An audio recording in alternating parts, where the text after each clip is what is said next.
আজকে আমাদের আজমিরা হসপিটালে টোটাল 6টা বাবু হয়েছে আলহামদুলিল্লাহ। তার মাঝে 5টা বাবুই সুস্থ আছে। 5টা বাবুর মাঝে হচ্ছে 4টা ছেলে 1টা মেয়ে। আরেকটা বাবুর জন্য আসলে ওই বাবুটা হচ্ছে এনআইসিতে আছে।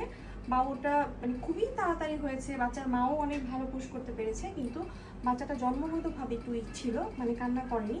আর তাছাড়া এমনি কিন্তু স্ট্যাবল ছিল, রিফ্লেক্সগুলো ভালো ছিল। বাচ্চা ইনশাআল্লাহ সুস্থ হয়ে যাবে, ওখান থেকে অনেকটাই ইমপ্রুভ হয়েছে আজকে ওরা জানালো।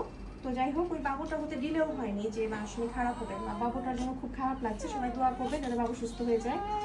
আর এই বাবুটাতে ওকে ওকে এই বাবুটিতে রাতে নর্মাল ডেলিভারি হয়েছে। এই বাবুর বাড়ি হলে কোথায়? 103-একটা ঘাটাল থানা। আর এই যে এটা গাজীপুরের, তাই না? গাজীপুর বোটবাজার। গাজীপুর বোটবাজার। এই বাবুটা হচ্ছে সিজার করতে হয়েছে, কারণ বাবুর মার হচ্ছে লো লাইন প্লাসেন্টা ছিল। বাবুর মার প্রথমটা নর্মাল ডেলিভারি, তাসফিয়া, তাই না? তাসফিয়া হচ্ছে নর্মালি হয়েছে, কিন্তু ওর ভাইটা সিজার করতে হয়েছে কারণ লো লাইন প্লাসেন্টা। আসলে লো লাইন প্লাসেন্টা থাকলে সিজার তো করতেই হবে, এটা হচ্ছে ইম্পর্টেন্ট। এইসব কারণেই সিজার জরুরি।